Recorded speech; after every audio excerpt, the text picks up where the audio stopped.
Hey guys, this is your friendly Captain Orbit again. This is part 2 of my series on airline operations that I've been talking about. You probably watched part 1 that I did when I was on the ground in Taipei, I think it was. So in part 2 I'm going to talk about certain things like expectations and age and what's expected of you and what you can expect when you join an airline. So we've just landed in Penang from Singapore. We've flown in from Hong Kong to Singapore and Singapore to Penang. So I'm in the passenger cabin of the 747-400. And the first thing I'm going to talk about now is expectations. So when you graduate at the flying college, what are you expecting when you join the airline? What are your expectations? What do you think an airline is? What do you think it's like to work in an airline? Well, first things first, you'll be working with people from all sorts of backgrounds. You'll be joining an airline, for example, Cathay Pacific, which has more than 70 nationalities, all working within the company. You'll be working with people of different genders, of course, and you'll be working with people of different ages. And just remember, if you're from flying college, you're coming in at, say, age 22, 23, maybe having graduated from college, and you'll be flying with people that are 50, 60 years old, and these people are as old as your father or as old as your mother, as the case may be. Do you call them sir? Do you call them captain? Do you call them mister? What is it?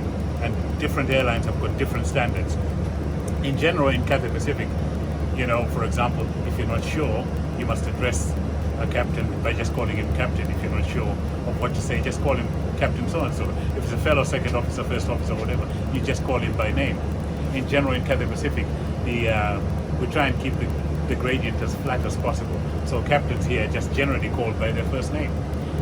But protocol says if, for example, an outsider comes in, for example, a passenger comes up or an engineer comes to talk to you to explain a particular malfunction or a particular problem he has to resolve, and he approaches you and you're the second officer or the first officer and you're the most junior, for example, you would say, I'll have to talk to the captain first, as opposed to calling him or her by the first name. So that's the culture you're going to have to get used to. So when you come in, speak to other people that are of the same rank as you are, find out what the general culture is within the airline. Next thing, of course, is there's different religions and people of different religions and backgrounds. You'll have to respect that, and you'll get the respect back as well, because this is an airline and there's thousands of people working for it. So those are the things you have to deal with as well. So I've got Brett here that I've just flown with. He's just joined us, as I said to you before, from the 777. Brett, what were your expectations when you joined an airline?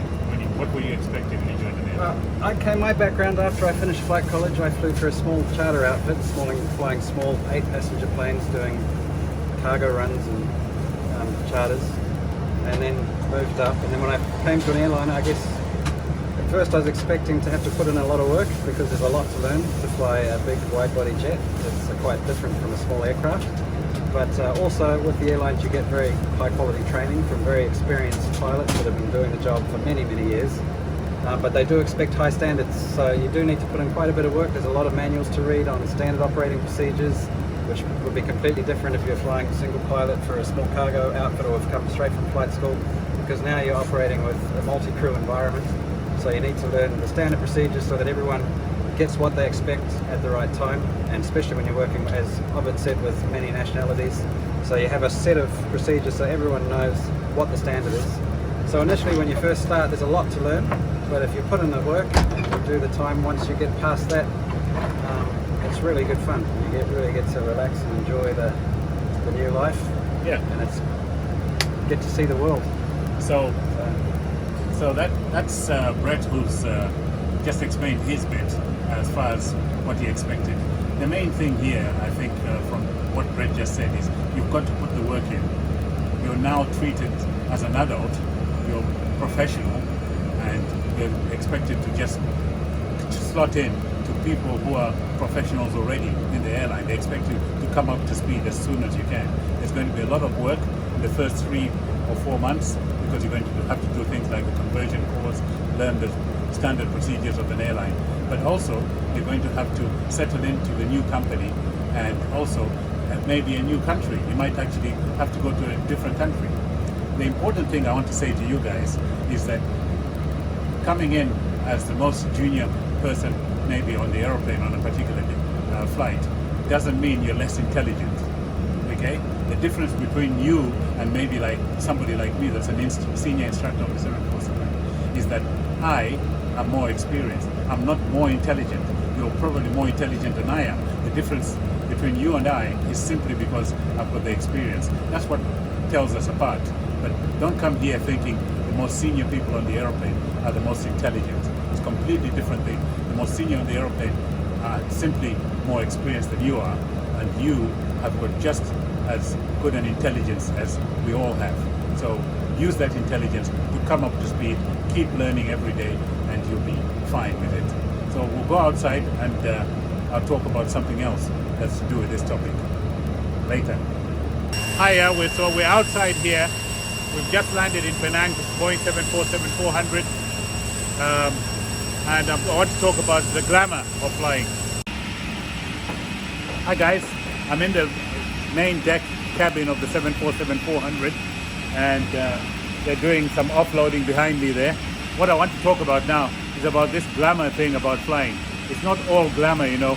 It's hard work, and it's also rewarding once you've done the hard work and you relax. You fly to different places and you're going to go to hotels and so on, but it's not just about that. It's about being respectful and being particularly efficient in getting things done. So if you want to enjoy the glamour of the job, it's not about going to hotels and having a great time. It's actually about getting an aeroplane from A to B efficiently and safely. You see, I've got my uniform on here. You've got to be proud to wear your uniform. Just now upstairs somebody said my tie was a little bit askew, but you get what I'm saying. You must wear the symbols of your profession. Put your epaulets on, put your tie on, look smart, your hat on, and that's what the glamour is all about. Behind all the nice clothes and nice uniform and so on is a professional that's actually thinking all the time about the safety of the operation and the safety of passengers, the safety of the aircraft. And it's not just about passenger aircraft only. Cargo aircraft like this one can crash into buildings and destroy buildings and kill people on the ground that have got nothing to do with the aeroplane. So you've got to be as professional as you would be on any aeroplane. So that's what it's about. It's not just about looking good. It's about being professional and holding to the high standards that is expected of you by people on the ground and people that you fly as well. And of course the company that's entrusting you with this large aircraft that you're going to fly from A to B. Next we're going to talk about age. Hi guys, so on the flight deck, the last bit here, I've just decided to ask Raphael, who's the senior first officer, is just doing his pre-flight. Raphael, just very quickly, what were your expectations when you joined an airline? What were you expecting to get out of an airline? Well, I was expecting to have a stable career by joining Cathay Pacific and be able to fulfill my childhood ambition of becoming an airline pilot and being able to fly to the numerous cities around the world in Cathay's network, and generally to have a good life. And stable career? Stable career. That's the main thing. Yeah. Yeah, good. So that was Raphael. He's doing his pre-flight. I get a number of you asking me whether it's okay to go into flying when you're 35 or 40. Now, I've said it before. About 2 years ago, I did a short clip on age, and what I'll say is the retirement age for most companies is now 65 years old, and in some companies there isn't one. In some countries, so long as you're medically fit and physically fit, you can continue to fly and hold your license. Let's assume that the retirement age as it is here is 65. Now, if it's 65, if I decided at 35 I wanted to go and train to be a pilot, the initial course is about, let's say, 2 years, and then you join an airline, and then you've got to build up the hours. What do companies think about somebody that's a little bit older? I've said it before. For somebody that's a little bit older, approaching 40, say, most companies will say, the question they'll ask is, why has he or she left it so late? What they'll be looking at is, are you coming into flying because you've been unsuccessful at some other profession that you were doing before? and you're trying to give your hand at flying to see if you'll be good at it. In other words, you're just trying it because whatever career or profession you were doing hasn't been successful.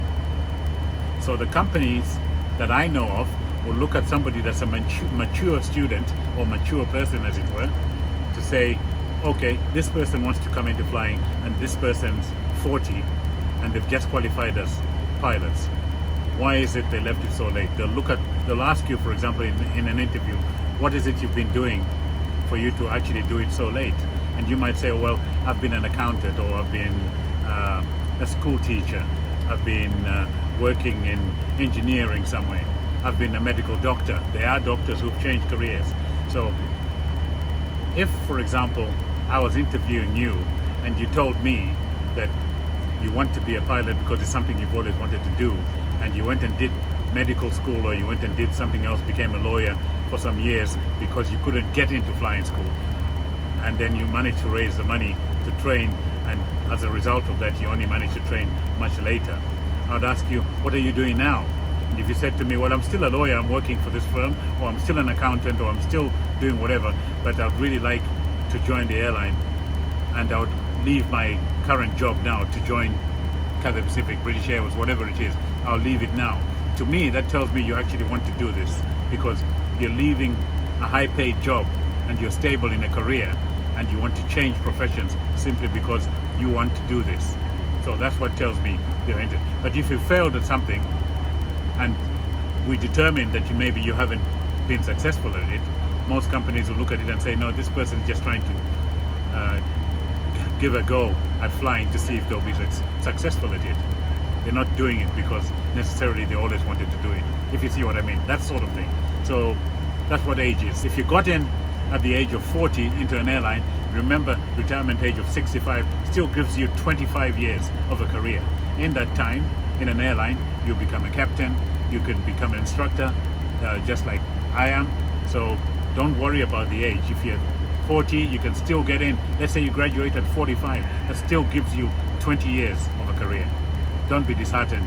Go and do it if that's what you want to do. And if it's really what you want to do, do it. Remember, it's not just about you, it's about your family. Are you going to be able to stop doing what you're doing and bringing in money to look after a family, if you do have one, for 2 years to do the training course? And at the end of it, you may not be guaranteed a job for maybe a year or a few months. So be prepared for that side of it too. Make sure that they are comfortable with your decision.